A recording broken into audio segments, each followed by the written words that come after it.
In fifth dimensional creation, you are not going anywhere to get anything.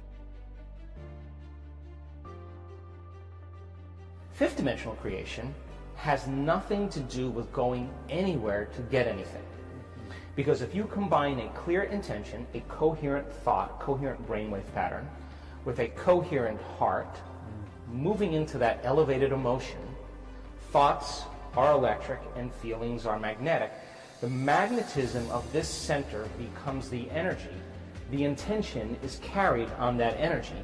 And now you are broadcasting a new signature into the quantum field. Now, if it's done properly and you understand the mechanics, in fifth dimensional creation, you are not going anywhere to get anything. You are actually collapsing space and time, and you are drawing the experience to you. You are the vortex, because when there's a vibrational match between your energy and that potential that exists in the quantum field by tuning a radio dial, when you lock into that frequency, if you keep revisiting that energetic signature over again every single day, then you don't have to go anywhere and get it. The new job finds you.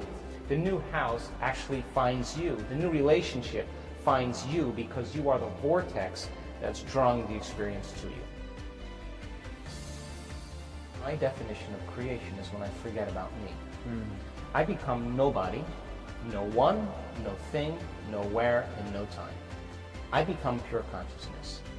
And the moment I reach that elegant moment of the generous present moment, all possibilities in the quantum field exist truly when our brain and body are in the present moment.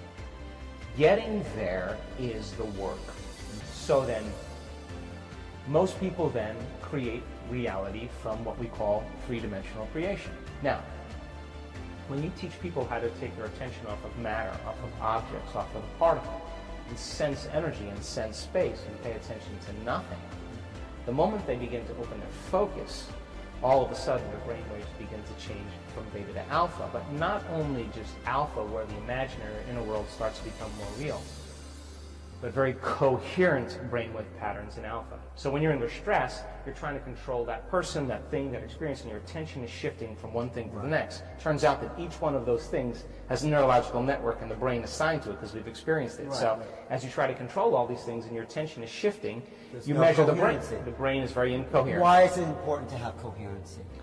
Well, because the moment you open your focus and the brain begins to acclimate, different compartments of the brain begin to unify. They begin to synchronize. And what syncs in the brain links in the brain. Okay. So when your brain is coherent, you're coherent.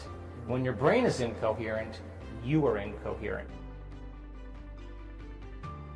A person, the maverick, who's willing to step out into the unknown, that unknown is the perfect place to create from. Because only in the unknown can you create something new. And if you and I can become comfortable in that unknown place, then the best way to predict the future is to create it from that unknown place. Now, when people start crossing the river of change from the old self to the new self, because they're no longer thinking, acting, and feeling in the same way, there is literally a biological, a neurological, a genetic, a chemical death of the old self.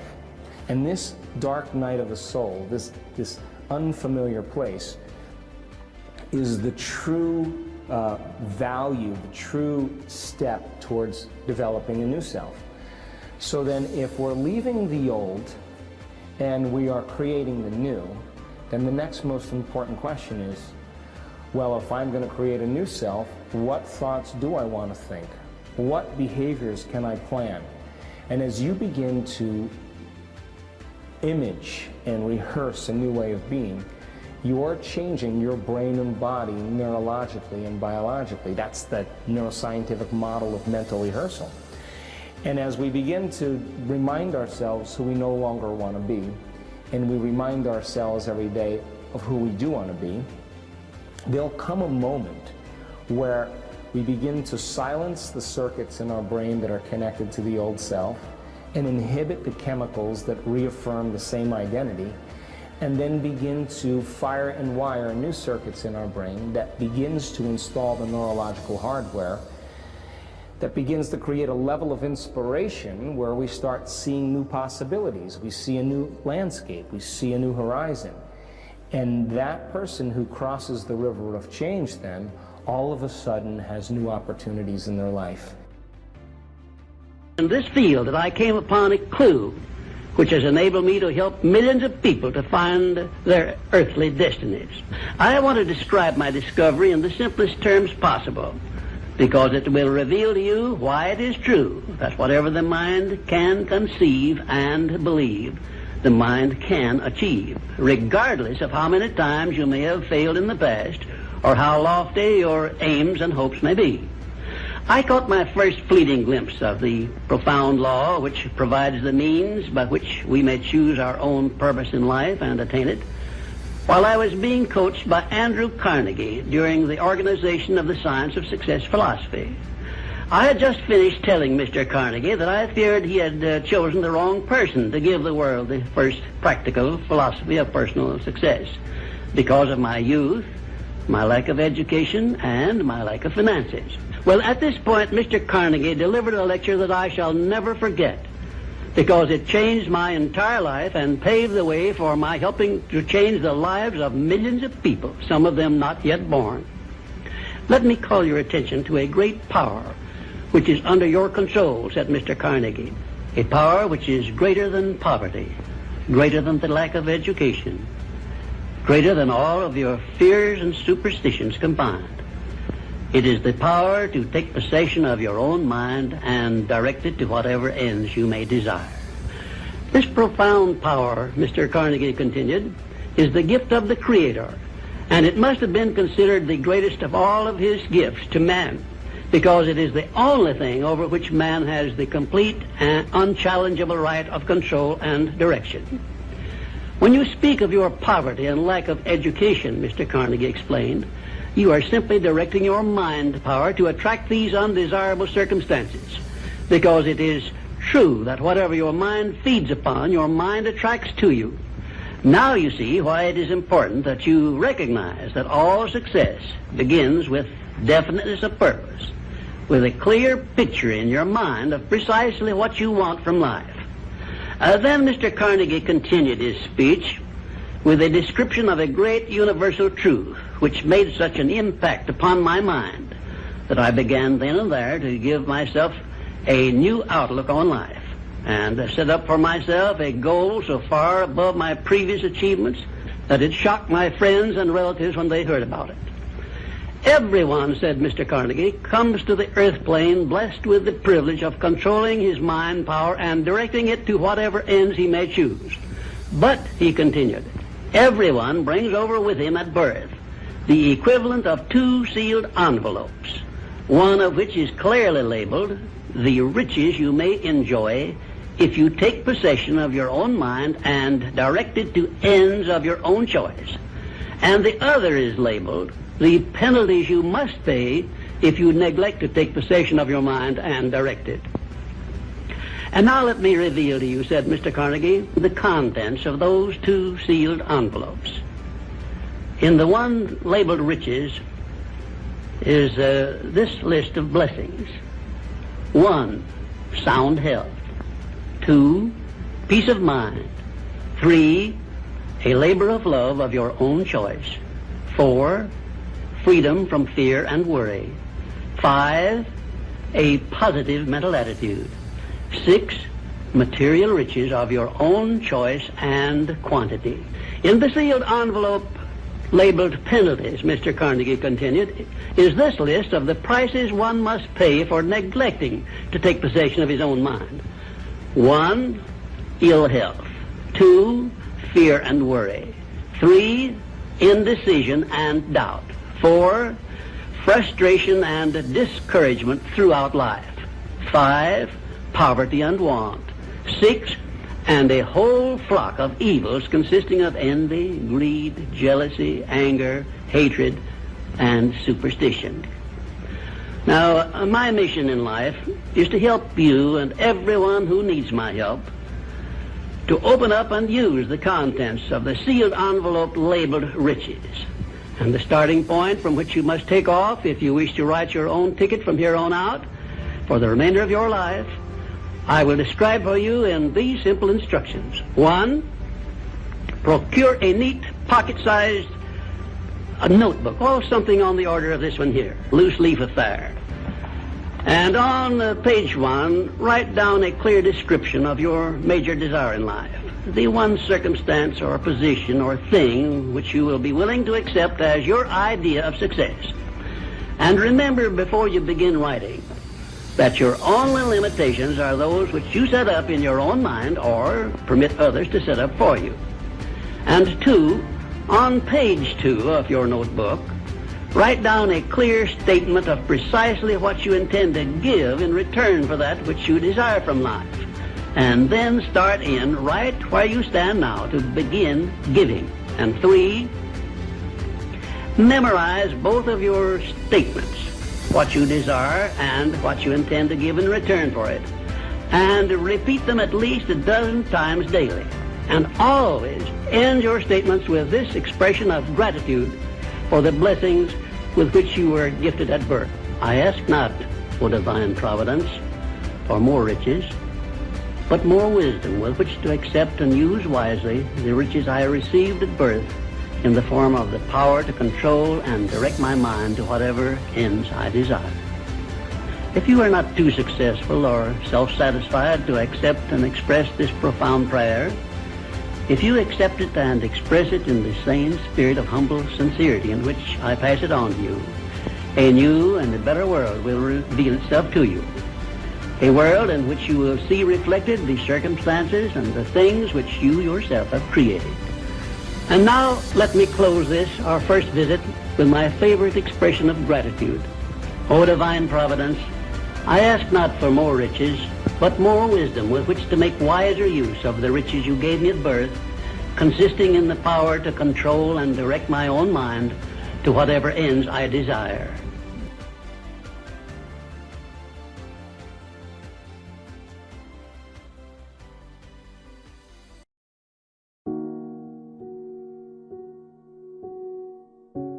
To a lot of people, ambition is kind of a mystery. The dictionary says it's an eager desire for distinction, power, or fame. But what does that really mean? Well, let's start with the word eager.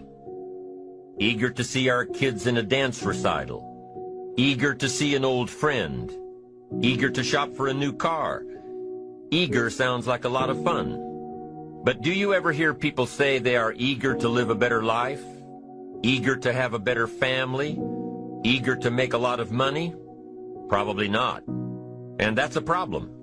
Because how I see it, living a better life, having a better family, and making a lot of money takes an eager desire. We have the remarkable ability to get exactly what we must have. But there is a difference between wishes and desires. We've all heard people say, "Oh, I wish I could just drop 5 pounds. I want to be a little lighter." And even though we may wish we could breathe a little easier in our clothing, we have to have the desire to exercise a little more and eat a little less. The "I wish I could lose weight" has to become, "I have the eager desire to lose weight." I'm also sure you've heard people talk about wishing they had more money to pay the bills, or just to take a little pressure off of life. But before their lifestyle can change, their wish needs to become a desire. If they really desired change, they wouldn't spend their evenings just watching TV and wishing they were doing something more. The backbone of an eager desire to change is discipline. True ambition is disciplined, eager desire. It's that little part within us that says, if I want to make sure I can pay for my kids' college education, I need to start saving today. If I want a better life tomorrow, I need to start working on it today. Ambition is a minute-by-minute, day-by-day mentality. To have the ambition to work towards a better family life, a newer car, a bigger house, a financially secure future, You have to live it every moment. If living a successful life was easy, I'm sure more people would be successful. If just being ambitious was enough, I'm sure all of the broke and perplexed people in the world wouldn't be broke and perplexed. While most people spend most of their lives struggling to earn a living, a much smaller number seem to have everything going their way. Instead of just earning a living, the smaller group is busily working at building and enjoying a fortune. And here sits the much larger group, wondering in awe on how life can be so unfair, complicated, and unjust. So what's the major difference between the little group with so much and the larger group with so little? Despite all the factors that affect our lives, none has as much potential power for doing good as the ability to dream. Dreams are a projection of the kind of life we want to lead. Dreams can drive you. Dreams can make you skip over obstacles. When we allow our dreams to pull us, they unleash a creative force that can overpower everything in our way. Do you know there are people who put more emphasis and more energy into a sporting event or dancing or entertainment than they do on their dreams? They have more interest in who won a particular game than where they are in relationship to their goals and their ambitions and developing themselves. So you want to begin to get your priorities in order. Ask yourself the question, what I'm doing right now, is it nourishing me? Does it empower me? Is it giving me what I need out of my life right now? Is it challenging to me? Is it making me stretch mentally and emotionally and spiritually? Is it getting the best out of me? To unleash this power, though, your dreams must be well defined. A fuzzy future has little pull power. Wishes are fuzzy. To really achieve your dreams, to really have your future plans pull you, your dreams must be vivid. If you've ever hiked a 14,000-foot peak in the Rocky Mountains, one thought has surely come to mind. How did the settlers of this country do it? By foot. Can you imagine hauling all of your worldly goods with you? These people had dreams, big ones. They had ambition. They didn't focus on the hardship of getting up the mountain. Despite all of their pains and struggles, births and deaths along the way, those who made it to the other side had a single vision: to reach the land of continuous sunshine and extraordinary wealth, where everything was possible. Their dreams were stronger than the obstacles in their way. You've got to be a dreamer. You've got to see the future finished in advance. You've got to see the finish line while you're running the race. And you've got to be willing to put yourself through the paces of doing the uncomfortable until it becomes comfortable. Because that's how you realize your dreams. Don't you sometimes wonder why so many immigrants who come to America can build a new life and a fortune while many of the people who were born here are barely surviving? They have a dream, a defined goal, ambition. Take Ben Franklin, for instance. When most people think of Ben Franklin, they remember the kite and the lightning bolt and the discovery of electricity. What a lot of people may not know is that Ben Franklin was one of the first writers to address self-making. I'm sure you've heard the saying, fish and company start to stink in 3 days. Well, that was one of hundreds of Ben Franklin's comments on life. Another was, diligence is the mother of good luck. You know, it's amazing how hard-working, smart-working people have all the luck. Diligence is the mother of good luck. Now, in addition to these witticisms, Ben Franklin gave us 3 principles of success and ambition that have withstood the test of time. Number 1, happiness doesn't come from big pieces of great success, but from small advantages hammered out day by day. What Mr. Franklin is saying here is that we must be happy with what we've got when we're in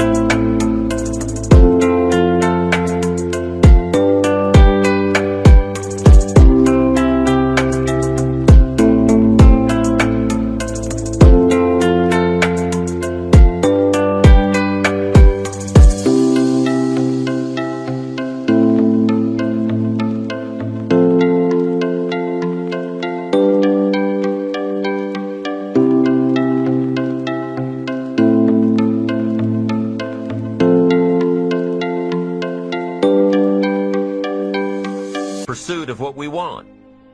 Too often we say, oh, I'll be happy when I just get that promotion. I'll be happy when I just land that contract.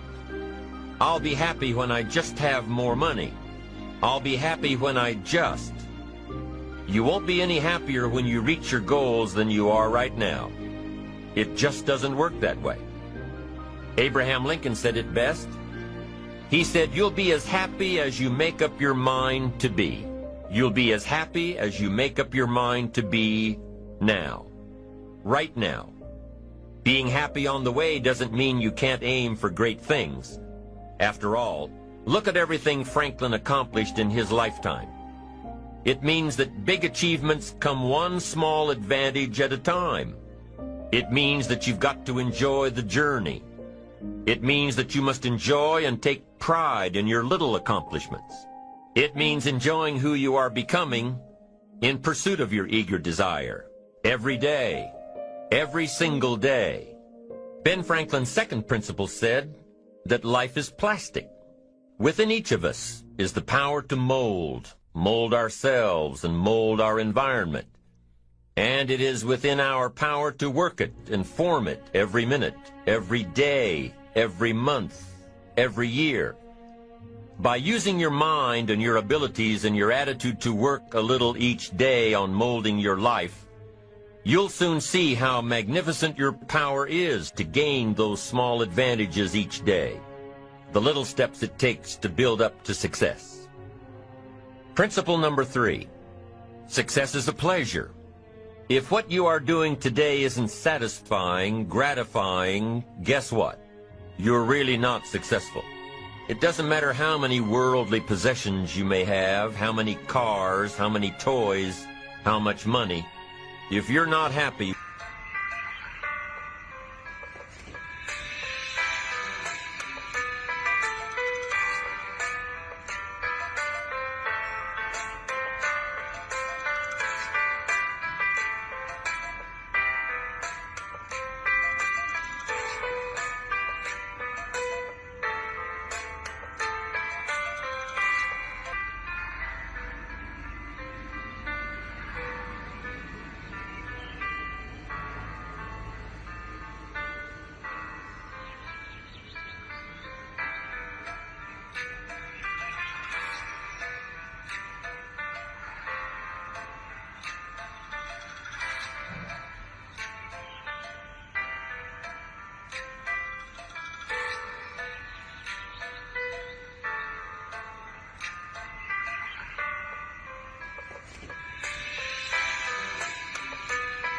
with your life as it is, you cannot be successful. Now, I know that success is a relative term. It means different things to different people. But the one thing you will hear from everyone who is successful is that they are happy with who they are and what they are doing. They are happy, satisfied. Success is a pleasure. Life is very valuable, ladies and gentlemen. Time is very valuable. And it's very fragile. You've got to decide to do what you can right now and don't delay. You're living your life like a sense of urgency. Repeat this, please. Live your life now. Be happy now. This is not a dress rehearsal. Do that, please. See, this is the only life you've got. So you don't want to squander it doing something you don't want to do, feeling you can't do any better. You can do better. You should do better. You deserve to do better. You're entitled to that. That is your right. The only way it gets better for you is when you get better. For things to change for you, you've got to change. Otherwise, it isn't going to change. Here's the big challenge of life. You can have more than you've got because you can become more than you are. That's the challenge. And of course, the other side of the coin reads, unless you change how you are, you'll always have what you got. I have found in my experience that income does not far exceed personal development. Now, sometimes income takes a lucky jump, but sure enough, unless you grow out where it is, it'll usually come back where you are. Life has strange ways. Not what am I getting paid here? The big question is, what am I becoming here? Because true happiness is not contained in what you get. Happiness is contained in what you become. See, it's easy to be on the bottom. It doesn't take any effort to be a loser. It doesn't take any motivation, any drive in order to stay down there on a low level. But it calls on everything in you, ladies and gentlemen. You have to harness your will to say, I'm going to challenge myself. Sometimes I have to pull myself out of bed and say, come on, Les. Things I know I should do, I don't do. Things I shouldn't do, I do. I found that the biggest enemy you have to deal with is yourself. There's an old African proverb that says, if there's no enemy within, the enemy outside can do us no harm. So think about that.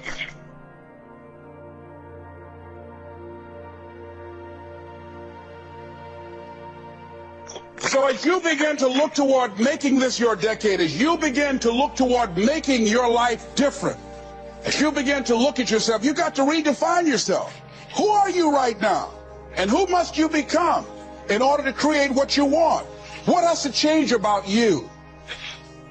What is it that you're doing right now that would be a liability for you? As you begin to look toward the future and take inventory of yourself, what is it about you right now that you've got to leave this behind because this no longer fits? Looking at where you want to go and the kind of person that you must become, the kind of standards that you have for you. What is it that you must do differently? Repeat out to me, please. If you want to keep on getting what you're getting, keep on doing what you're doing. See, that doesn't take an Einstein for that one. All right? It makes sense unless you change your pattern, unless you change the way you're thinking, unless you change your behavior, you're going to continue to produce the results in your life. See, all of us are winners, but some of us are producing results that we don't want. And so all you have to do is look at your game plan, look at your strategy. How is it that you have been being? What is it that you've been doing to produce this? So you're the director, you're the producer, you're writing the script, you're the star of your life. And as you begin to look at your life, you can decide whether or not it's a smash or whether or not it's a flop. That's in your hands. Look at your life, look at where you want to go. Don't worry about your circumstances. Don't worry about your age. I have a friend who's up in age, over 70, and she wanted to build a multi-million-dollar complex. The name is Dr. Johnny Coleman. Lenders and bankers say, you can't do that, you're too old. She ignored them. That building now stands, ladies and gentlemen, a multi-million-dollar structure. But there are a lot of people who would have listened to that. There are a lot of people that would not have even gotten to that point. They would have talked themselves out of even going down to the bank to ask for it, because they've already said no to themselves. See, it's time now. If you want to make this your decade, you've got to start saying yes to your life. You've got to start saying yes to your dreams, yes to your unfolding future, yes to your potential, as opposed to saying no. See, 87% of our self-talk is negative. So you've got to make a conscious, deliberate, determined effort to say yes to your dreams. Why not? Why not me? Don't spend time like most people going through life complaining. Don't try and get on talk shows and tell everybody how life has done you wrong. Here's what's happening in the audience. 80% don't care, and 50% glad it's you.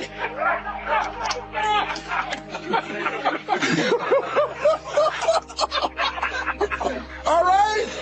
So when you know that, you don't go around crying, oh, you know what they did to me. Who cares? Get away from me before they come back.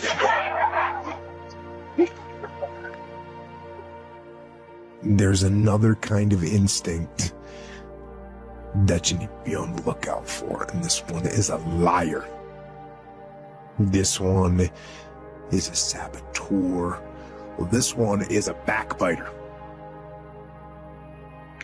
And like the devil himself, he's a shapeshifter. He's gonna disguise himself and make you think he's got your best interest in mind. But he doesn't. This is the instinct that says, you've had enough. This is the instinct that says you've given it your best shot. You can stand down. You can back off. You can take a knee. This is the instinct that says you can rest now. Do not listen to that instinct. Do not listen. That instinct is a liar and wants to bring you down. That's the instinct that's a defense mechanism. It wants to give you an out, a place to run to, a little place of sympathy, an amnesty, a little place of amnesty where everything is forgiven, where all these failures can gather together in comfort and drown their sorrows in lies and in deception. And they tell each other, and they'll tell you, you did the best you could. No, they'll say the deck was stacked against you. And they'll say it's not your fault. And they'll tell you it's okay to stop. It's okay to settle. It's okay to give up. And that is the instinct you need to fight. You need to push back, to smash into the ground. Do not take the easy way out. Do not give up based on instinct. If you are forced to stand down, to retreat, so that you can rebuild and reattack, so be it. But make that decision based on logic, not on the instinct of surrender and defeat. And you need to train that instinct. Your instinct. Train it to say, get up. Go. Fight on. And if that is what you become, if that becomes your fundamental reaction to adversity, if that becomes your gut instinct, then you will overcome just about anything that stands in your path. Let me give you the 4 major lessons in life to learn. Here's 4 majors. It's good to study the majors. In our weekend seminar we teach, some people don't do well because they major in minor things. You've got to be on the lookout. At the end of every week, end of every month, you've got to check, make sure you're not spending major time on minor things. Okay, we go through that whole series. Majors and minors. Now, let me give you 2 phrases before we get to the 4 majors. This will set it up and you'll see where I'm going. 2 key phrases for your notes. Here's the first one. Life and business is like the changing seasons. That's the first phrase. Life and business is like the changing seasons. One of the best ways to describe life, it's like the seasons. Frank Sinatra sings, life is like the seasons. Now here's the second phrase. Very important. You cannot change the seasons, but you can change yourself.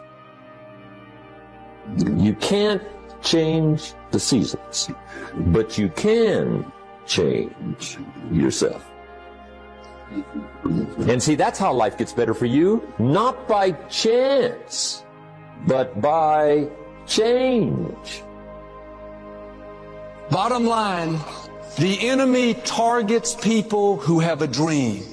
He'll use opposition, discouragement, delays, jealousy, everything he can to try to convince you to bury that dream. If you're going to reach your highest potential, you have to make up your mind that you are in it for the long haul. You're not going to let people talk you out of it. Circumstances discourage you. Delays cause you to give up. Critical people cause you to get distracted. You're going to stay focused on your goal. These light afflictions are for a moment. It goes on to say, they work in us an eternal weight of glory. In other words, the adversity is temporary, the glory is eternal. Friends, stir up what God's put on the inside. You may have a dream that you buried. You need to get your shovel out and start thanking God that it's still coming to pass. Perhaps you're on a detour right now, something you don't understand. Don't get discouraged. It's temporary. You're just passing through. It's easy to remember the hurt, the disappointment, the failure. I'm asking you to remember your dream. Remember what God's promised you. If you'll do this, I believe and declare dreams that you buried are about to come back to life. Promises you've given up on are being resurrected. Like Joseph, God is going to turn every stumbling block into a stepping stone. You're going to rise higher, accomplish your goals, and become everything you were created to be. In Jesus' name.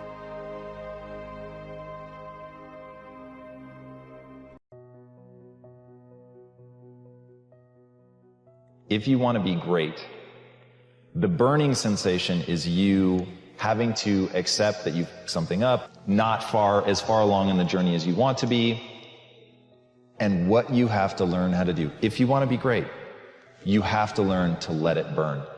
And even though your impulse is going to be to turn away from that, to not look at it, to soothe it by saying it's them, it's their fault, they f***ed it up, I grew up in the wrong place, like whatever excuse you use to try to let yourself off the hook for not being where you want to be, instead of saying, actually, the power is the ability to let it burn.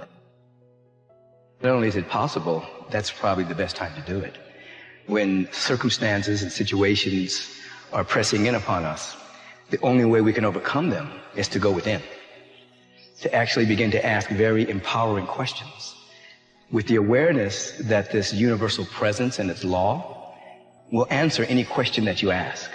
So if you're in a situation that is pressing on you and you ask, what's trying to emerge in my life? What is my gift to share? What is my purpose? Why am I here on the planet? Not just how can I pay my rent, not just how can I stop the pain. You ask empowering questions. The universe will answer these questions in a language and in a way that you can understand. What is the one power that you have right now in this moment that can change everything? You have it, I have it, we all have it. This one singular individual power that can change anything in our life, regardless of what's happened to us. I want to find more. All I can. And in that sack of you have to dive in that to find more. Because if you're not willing to go in there and face yourself, you're not gonna find anything. You're gonna live right here on surface, man, right here on surface. So if there is an ending to this world and there is somewhere to go and there's a judgment, you're gonna get there and you might see a chart. And that chart may tell you who you should have been. And now you get the rest of your life to think about that. Man, I could have lived a much better life. I just would have just suffered a little bit more. Whatever your answer is, you can do it right now, today, starting today, right? It's still possible. You can start doing that right now. It's empowering the present with the future. There is nothing stopping you from making it happen right now. You don't have to feel that way when you're 70. You don't have to feel that way when you're 80. You never, ever have to feel that way if you start doing it right now. And you can do it right now. Even if it feels impossible, you can start working on it right now. You can start trying right now. You can start making plans right now because you're not there yet. We create our own reality. So that will be true for me. I'm saying you're going to come out the other side of this and you will be unstoppable. Your back's against the wall. You got work to do. Like, let's go. And so the way I do that is I use my body. because I've done this with athletes for decades, with billionaire businessmen. If you see somebody gets in a slump of some sort, great athlete, Paul Tudor Jones, one of the greatest financial traders in the history of the world, you know, I've coached him for 22 years. When I came to see him, this is a man who made 200% in 1987 when the stock market had its biggest single crash in a day, percentage-wise still. He made 200% for his clients, more money than anybody could dream of. Then he went to the moon and he went down to earth and he lost money. So I was brought in to turn him around. Well, how do you turn a guy like that around? Yeah. I watched him. His shoulders were down. He was breathing like this. He's sitting like this all the time because he'd been through these failures and it started to get stored in his body. Now, in this state, this man is a genius, couldn't do it. So I watched films when he was at his best. And he's like standing up and he's doing this. He's this going to do, sell this, make this happen.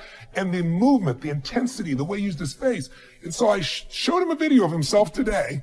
I showed him a video when he was at his best. And I said, what do you notice? He was like, those are two different people. I said, yes, but we can get back to this guy by just using the body first. Trying to use your mind, you'll go in circles.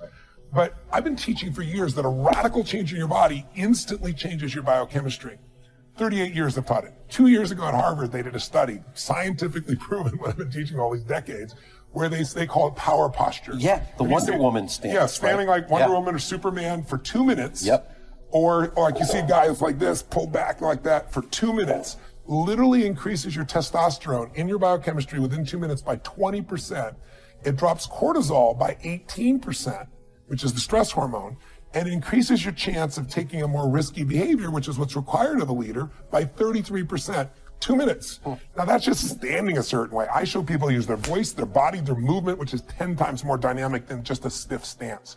And when you change your state, your mental, emotional state, you change your performance. Haven't you had times when you have can't remember how to spell a difficult word like the or your own email really or something tired, like that? I can't remember like what it is. Cousin's name. Yeah, exactly. Yeah. And then you've had times where you're in the flow where after you do something you're like, I did that. I don't know how I did it, but I did it. Absolutely. I was in the flow. Well, you're the same person. The only difference is state. So training yourself to be in a peak state every day. I mean, you think about like a great businessman. Think of a great entertainer like Elton John has been around in rock and roll for what, 40, how many years is it? 40 years? 70s, yeah. Yeah, I mean, it's mind-boggling. And most people still like some sample of his music. Well, he's got to have days when he gets up to entertain when he thinks, if you make me sing that Daniel song one more time, I'm going postal, right? But he never does. Every single time he's in that same beautiful state. That's not because he's naturally like that. He's trained himself to do that. Like a great athlete trains himself. That's what leaders have to do. The state of the union, the state of the company is the culture. And the culture starts at the head. Whoever that leader is, their state impacts everybody else. So training yourself to be in that peak state is the key to it all. I think ferocity of spirit is critical for everybody, but we all have it. It's like a muscle. Do we all have it? Yeah, we do. Courage unused, though, becomes weaker. Determination unused gets smaller. Passion unexpressed gets smaller. It's like any muscle, the more you use it. And he's been using it for years. His son, though, here's the other thing. He had a reason larger than himself. You see the pattern in all the people that have overcome. He wanted to do for his son. At the time, he told me he was worried about all his employees, and he really cares about his people. But here's the secret, though. You have to make that shift where it's no longer an excuse. If you give yourself an excuse, humans will take it. If you're going to take the island, you burn the boats. And he burned the boats and said, I'm going to find the answer. First, he shifted his psychology, came to my business mastery program, and then he got the skills. Because like I said earlier, it's not just confidence. You got to have skill, and he had both, and he found the way. Show them what you did. Yeah, after that particular business mastery program, again, as Tony says, 80% of it is psychology, and then 20% of it is mechanics or the strategies. Yeah. But unless you get the psychology down, the mechanics don't matter. And I can tell you from that day in November of 2008 where I made that decision that I was not going to fail, and I kissed my lady and said, I'm going back to work. And we went out there and I learned how to export. And when there was no market for steel in the United States, I was able to export to several different companies or several different countries. And we took off from there. We continued to grow. And it was just, again, it's about a mindset. It's about having a level of pride. For me, it was coming from where I come from. The Melio name didn't mean a whole heck of a lot. And I was determined to change that because it's something of what I call generational influence. I'm not doing this for me. I'm doing this for my son. The other thing you should do if you're not very industrious is discipline yourself. And so what do you do with that? Eat 3 times a day at regular meal times. That's a good thing to practice because that starts to put some stability into your life. Get up at the same time. I would highly recommend all those young people out there who are listening, like, you want to get a jump on life, get the hell out of bed in the morning. You know, as I've got older, I've got up earlier and earlier. Now, that's partly because you don't need as much sleep, but it's also partly because I've got more and more disciplined. Like, get up early in the morning and get your things done. Man, learn to get up at 6 in the morning and you'll be one deadly creature, especially if you can get to work. You'll have half your damn day done by the time other people haul their sorry asses out of bed. And so that's a massive, massive advantage. Look, Warren Farrell, not the comedian, Warren Farrell, the author, he outlined data in Why Men Earn More, which is a book I would recommend, by the way, showing that if you work 13% longer hours, you make 40% more money. It's nonlinear. So you think, why is that? Well, imagine you had 10 employees and one of them works an extra 10%. It's not much. Well, how often is that person going to be promoted, assuming you have a clue as a boss? It's like you're going to look at the 10 people and you're going to think, oh, that guy's always here like 45 minutes early. It's like, why don't we give him the promotion?